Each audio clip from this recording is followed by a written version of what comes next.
Welcome back to show जी। अब हम बात करेंगे फ़लस्तीन के हवाले से। कल एक कॉन्फ्रेंस भी आपने देखी होगी जिसमें ऑल पार्टीज़ कॉन्फ्रेंस भी पाकिस्तान में तमाम तर रहनुमा मौजूद थे। मियाँ साहब थे, छोटे मियाँ साहब, बड़े मियाँ साहब, फिर जरदारी साहब, तमाम तर लोगों ने ये एक करारदाद भी पास किया जिसके मुताबिक फ़लस्तीनियों के ऊपर जुल्म हो रहा है। स्टेट लेवल के ऊपर इस तरह के काम होना डेफिनेटली जब एक आवाज़ ऊपर बढ़ती है तो उसके बहुत ज़्यादा आपको अच्छे नताइज सामने देखने को मिलते हैं। लेकिन उसके बावजूद भी इजराइल की जो कार्रवाइयाँ हैं वो बिल्कुल कम होने को नहीं है। पहले वो फ़लस्तीनियों के ऊपर जुल्म कर रहे थे, उसके बाद अब लेबनीज़ के ऊपर बहुत ज़्यादा हालात ख़राब नजर आ रहे हैं। बिल्कुल जी, इस वक्त हमारे पास ब्रेकिंग न्यूज़ भी बल्कि आ रही है। हिजबुल्लाह का इसराइली फ़ौजी अड्डे को निशाना बनाने का दावा है। फिर अगर दूसरी तरफ इसराइली फ़ौज को देखें तो वो ये कह रही है कि उनके लड़ाका तैयारों ने जनूबी बैरूत में हिजबुल्लाह के इंटेलिजेंस हेडक्वार्टर पर मिसाइल दागे हैं। अब हिजबुल्लाह ने यह दावा किया कि तेल अवीव के मज़ाफ़ात में उन्होंने फ़ौजी अड्डे को निशाना बनाया है और इसराइली हमलों से इस वक्त बचने के लिए 4 लाख से ज़ायद अफराद शाम नकल मकानी जो है वो कर चुके हैं। अब ये तमाम तर मामलात में बातचीत करने के लिए ब्रिगेडियर वकार साहब हमारे साथ मौजूद हैं। ब्रिगेडियर साहब अस्सलाम वालेकुम। जी वालेकुम अस्सलाम। ब्रिगेडियर साहब, 4 लाख से ज़ायद अफराद की नकल मकानी करना, उनको इस पे मजबूर करना और अभी भी पता नहीं कितने बेघर हैं, ये जो कार्रवाइयाँ दोनों जानिब से जारी हैं, दोनों ही अपनी कामयाबियां बता रहे हैं, तो ये मामला किस तरफ जा रहा है? ये मामला तो अभी एक्सपेंडिंग वॉर की तरफ ही है और अगर आप देखें ये लड़ाई तकरीबन 3 लेयर्स में हो रही है। इसमें शायद 1-to-1 एक्टर्स नहीं है। इसमें एक तरफ वेस्ट है डेफिनेटली और इजराइल उनके फ्रंट पे और उनके अपने मफादात हैं।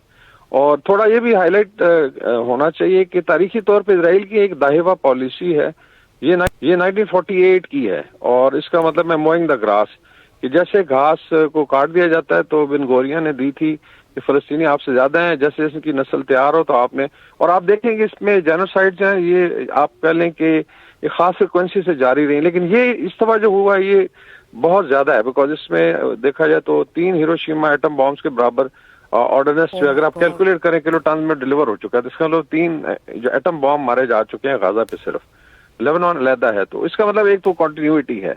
तो इसमें इजराइल का इल्जाम कि ये 7 अक्टूबर से सब कुछ शुरू हुआ, नहीं, ये 1948 से शुरू है। दूसरा जो रेजिस्टेंस है दूसरी तरफ, वो उसमें एक लेयर जो एक्सेस ऑफ रेजिस्टेंस है जिसमें डेफिनेटली हिजबुल्लाह है, नॉर्थ में हमास अंदर है, गाजा में फिर इसी तरीके से आपका इसमें इराक में एक कतायब हिजबुल्लाह के नाम से ऑर्गेनाइजेशन है और हूतीज है जिनको अंसारुल्लाह कहते हैं साउथ में।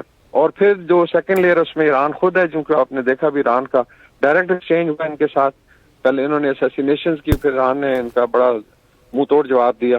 और फिर एक आप कह लें कि सुपर पावर्स का इंटरेस्ट है, रशिया का अपना बेस है सीरिया में, 2 बेसेस हैं, एक नेवल और एयर बेस है तरतस और खमामीम में, तो वहां पे भी उनको थ्रेट है कि वो कॉम्प्रोमाइज होता है ईरान तो फिर उनको थ्रेट। तो इसका मतलब है कि ये ऑलमोस्ट आप कह रहे हैं रीजनल वॉर तो है ही है, इसमें खतरात है कि आलमी जंग की सूरत अख्तियार साहब मैं इसी तरफ आ रहा था कि ये आलमी जंग की सूरत इख्तियार कर सकती है। इसमें बहुत सारी दूसरे जो मुल्क हैं, कंट्रीज हैं, वो इन्वॉल्व हो सकती हैं आने वाले दिनों में। अगर वो होगी तो फिर तो बहुत ज्यादा संगीन नतायज हो जाएंगे इस पूरे खित्ते के लिए।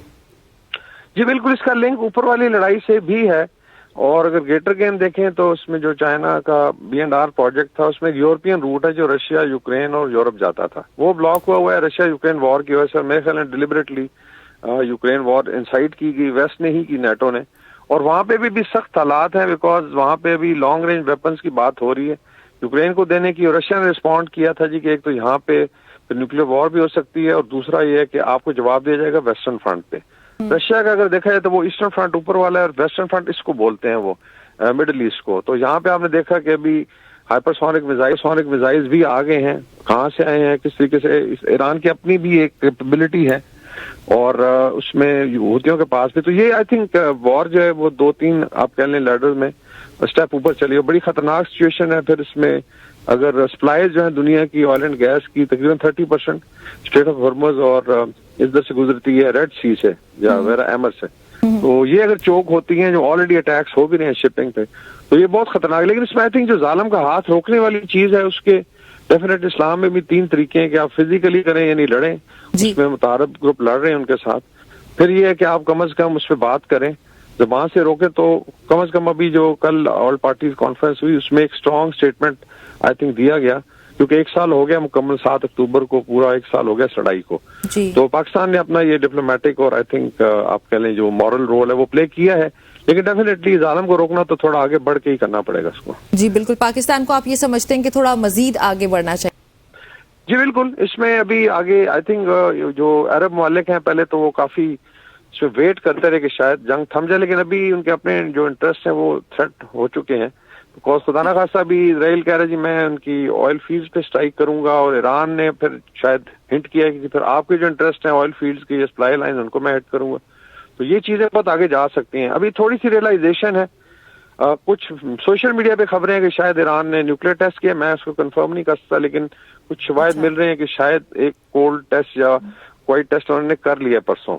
تو یہ بھی ایک پھر نئی ڈیولپمنٹ ہوگی اگر یہ پروو ہو جاتا ہے کہ جو ہے نا ایک نیوکلیئر ایلیمنٹ اس میں دوسری سائڈ پہ. اچھا سر، ہمارے پاس 30 سیکنڈز ہے، 30 سیکنڈز میں مجھے جواب دیجیے گا کہ جس طرح ایران ہے وہ بالکل سامنے آ کے کنفرنٹ کر رہا ہے، اس طرح کیا کوئی اور مسلمان ملک بھی آنے والے دنوں میں اسرائیل کے خلاف آ سکتا ہے؟ جس میں میرے خیال میں اگر اسرائیل نے ابھی اسٹیپ اپ کرتا ہے اور اٹیکس ہوتے ہیں ایران پہ، تو ڈیفینیٹلی اس میں ڈائریکٹلی انڈائریکٹلی پورا ریجن انوالو ہو جائے گا. اور میرے خیال میں ایک اسٹیج پہ شاید پاکستان بھی اس میں آ جائے، بڑی پاورز بھی آ جائیں گے. تو یہ ویسٹ کو اور اس کو دیکھنا چاہیے. اب ہم ورلڈ وار کی طرف جا رہے ہیں خدا نخواستہ.